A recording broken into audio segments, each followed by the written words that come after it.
साथियों का जो उन्होंने आज इतनी गर्मजोशी के साथ हमारा स्वागत किया, हम लोगों को मिलने का समय दिया।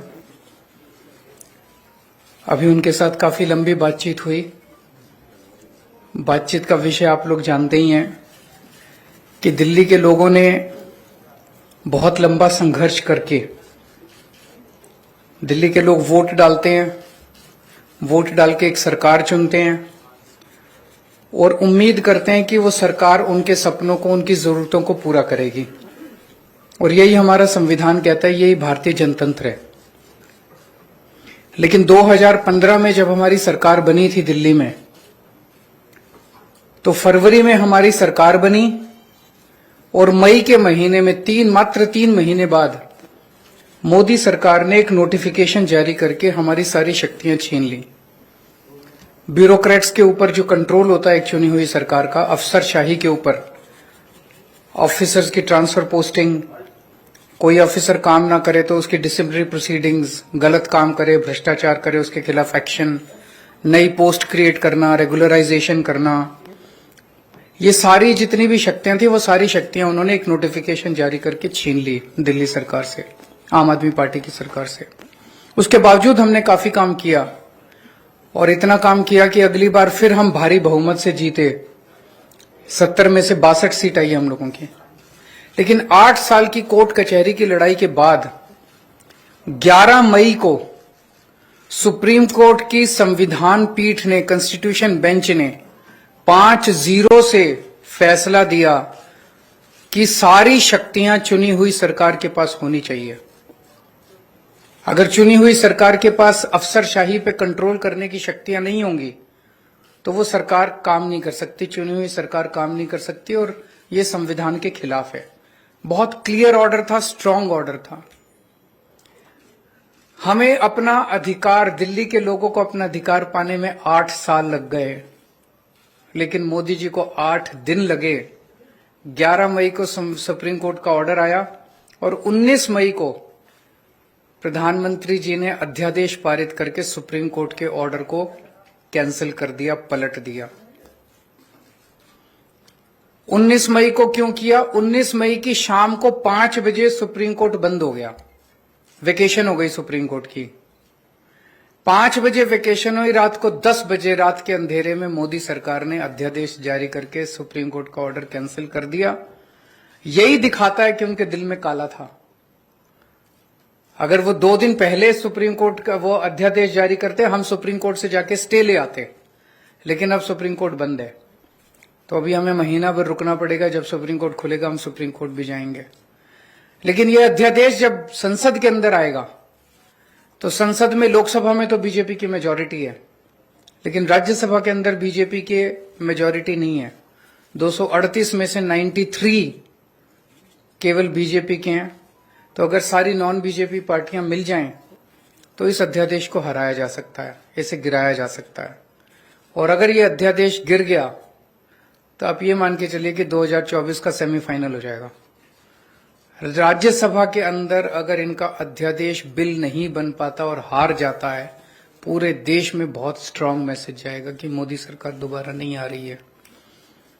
मेरी अभी इसमें काफी विस्तार से चर्चा हुई माननीय अखिलेश जी से, और मैं तहे दिल से उनका शुक्रिया अदा करता हूं। दिल्ली के लोगों की तरफ से, दिल्ली के 2 करोड़ लोगों की तरफ से अखिलेश जी का और उनकी समाजवादी पार्टी का मैं शुक्रिया अदा करता हूं कि उन्होंने हमें पूरा आश्वासन दिया है कि राज्यसभा के अंदर जब आएगा तो पूरे समर्थन करेंगे दिल्ली वालों का और इसका विरोध करेंगे।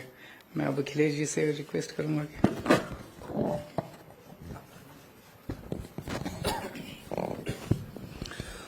बहुत बहुत धन्यवाद। समाजवादी पार्टी के अध्यक्ष और मेरे साथ लोकसभा में 2019 से मेरे साथी रहे अखिलेश यादव जी, उनकी पार्टी के विधायकगण, आम आदमी पार्टी के नेशनल कन्वीनर और दिल्ली के मुख्यमंत्री अरविंद केजरीवाल जी, राज्यसभा में आम आदमी पार्टी के सांसद भाई संजय सिंह जी और एजुकेशन मिनिस्टर दिल्ली के आतिशी जी, और आप सब पत्रकार और मीडिया के जितने भी प्रतिनिधि हैं, जैसा कि अरविंद जी ने कहा, ये लड़ाई सिर्फ दिल्ली के लोगों की नहीं है, ये लड़ाई 140 करोड़ लोगों के अधिकारों को बचाने की है। एक तरफ तो हम biggest democracy in the world कहते हैं देश को, और दूसरी तरफ लोकतंत्र पर अध्यादेश की कुल्हाड़ी चलती है, गवर्नर के जरिए तंग किया जाता है। अगर इनकी सरकार बीजेपी की किसी राज्य में इलेक्शन से ना बने तो ये बाई इलेक्शन से बना लेते हैं। उनके 30-40 खरीद लो, बाई इलेक्शन करा लो, सुबह सुबह 3 बजे उठाओ गवर्नर को, ओथ लो, उसके बाद देखते रहो क्या होता है। ये आदत पड़ गई है इनको, ऐसा कई बार कर चुके हैं ये। और गवर्नर्स को ऑर्डर है, अगर 2-3 दिन उन्होंने चुनी हुई सरकार को तंग नहीं किया तो फिर फोन आता है कि आपको किसके लिए भेजा है वहां पे, आप तंग क्यों नहीं कर रहे इलेक्टेड गवर्नमेंट को। तो इलेक्टेड और सिलेक्टेड में फर्क जो है वो देश को करना है। दिल्ली के लोग भी उसी तरह से वोट डालते हैं जैसे यूपी के डालते हैं, पंजाब के डालते हैं।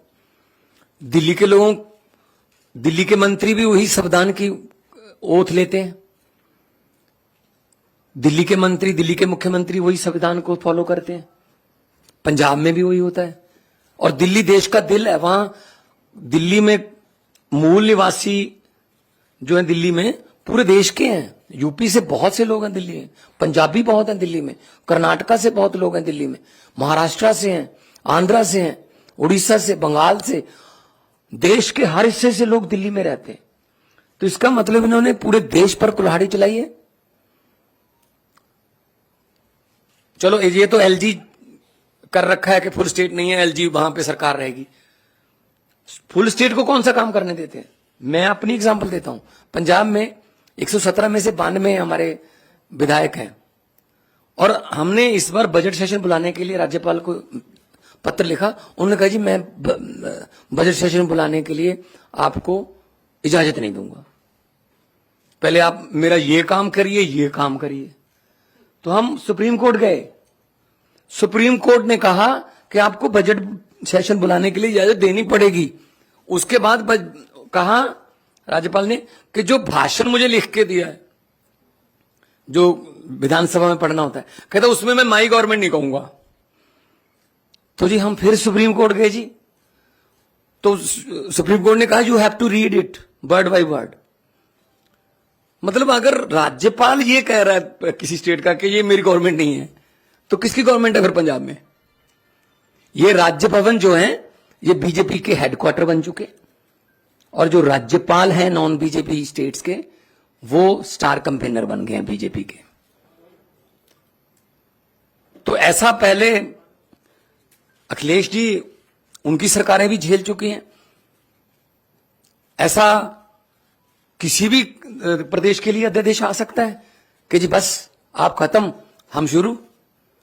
तो ये लोकतंत्र कहां गया। अभी अमेरिका के जो व्हाइट हाउस के एक बुला रहे थे, वो कह रहे थे भारत में लोकतंत्र जीवित है। वो व्हाइट हाउस से कह रहे थे, यहां बुलाने की जरूरत है उनको। जिस दिन ट्रंप जी आए थे, उनकी पत्नी ने कहा मैंने दिल्ली के स्कूल देखने हैं, सरकारी स्कूल। तब स्कूल कौन से दिखाए गए, केजरीवाल वाले, एमसीडी वाले नहीं दिखाए गए, क्योंकि उनको पता था क्या हाल चाल। तो ऐसे मतलब आप सबको साथ लेके चलिए, सबका साथ सबका विकास। जो जहां चुना गया है उसकी साथ दो। सेंट्रल सरकार के पास शक्तियां हैं, वो राज्यों के अधिकार क्यों छीन रहे हैं। हमारा आरडीएफ का पैसा नहीं दिया अभी तक, हमारा जीएसटी रोक रखा है अभी तक, हमारा नेशनल हेल्थ मिशन का पैसा रोक लेते हैं। हम ये पैसे नहीं देंगे, ये नहीं देंगे, ये नहीं देंगे। ये सरकारें चलती हैं ऐसे क्या। तो ये बहुत ही फेडरल स्ट्रक्चर के लिए बहुत खतरनाक है। और समाजवादी पार्टी आंदोलन से, जेपी आंदोलन से निकले हुए नेता इसमें हैं, और उन्होंने तो बहुत संकट देखे हैं देश पर। तो आज जिस गर्मजोशी से और जिस जो शिद्दत से हमें सम्मान दिया अखिलेश जी ने, हमें इज्जत दी, उसके लिए आप बहुत आभारी हैं। और हमें उम्मीद है कि लोकतंत्र की जो लड़ाई लड़ने के लिए हम इनका साथ लेने के लिए आए हैं, उस लड़ाई में हमारा साथ देंगे। और इस लड़ाई से कोई भगवंत मान, कोई केजरीवाल या कोई अखिलेश जीतेगा नहीं। इस लड़ाई में जीतेगा तो देश की 140 करोड़ जनता जीतेगी। जी अखिलेश भाई।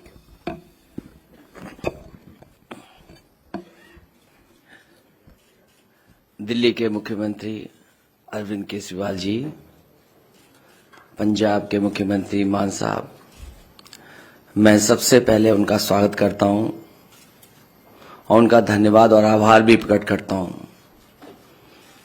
मैं उनको भरोसा दिलाता हूं कि दिल्ली का अध्यादेश जो आया है वो एंटी डेमोक्रेटिक है। इस ऑर्डिनेंस के जो सोच है वो एंटी डेमोक्रेटिक है। मैं आपको भरोसा दिलाता हूं कि समाजवादी पार्टी का पूरा साथ आपके साथ है। साथ ही साथ जो आप अच्छा काम कर रहे हैं शिक्षा के क्षेत्र में, स्वास्थ्य के क्षेत्र में, वो भारतीय जनता पार्टी को रास नहीं आ रहा। अच्छे काम को बिगाड़ने का काम देश में अगर कोई काम कर रहा है तो वो भारतीय जनता पार्टी है। और आपके अच्छे काम को और अच्छी सोच को देख करके घबरा रहे हैं। उन्हें लग रहा है कि दिल्ली की जनता कहीं साथ बढ़ते सन्नाटा न कर दे बीजेपी को, इसलिए आपके खिलाफ ये ऑर्डिनेंस आया है। मैं आपका सहयोग करूंगा, साथ दूंगा। हमारे जितने भी सदस्य हैं वो आपके साथ होंगे। Thank you. बहुत धन्यवाद आपका।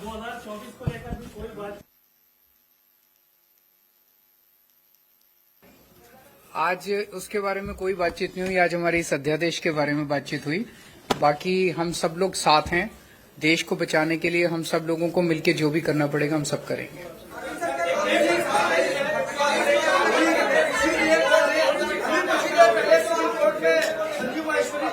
अभी अरविंद सर, आपसे एक सवाल है कि उत्तर प्रदेश में कानून व्यवस्था को लेकर ये सवाल है कि थोड़ी देर पहले ही कोर्ट में क्या हो गई है, 2 लोगों की उसमें जान दे दी गई है। इसके पहले नहीं, आप मत पूछिए, आप मत पूछिए, आप आपसे मत पूछिए। देखिए, आप भी वही पूछ रहे हैं, आप भी वही पूछ रहे हैं। अगर समाजवादी पार्टी कुछ कह देगी तो कहेंगे कि समाजवादियों ने मरवा दिया।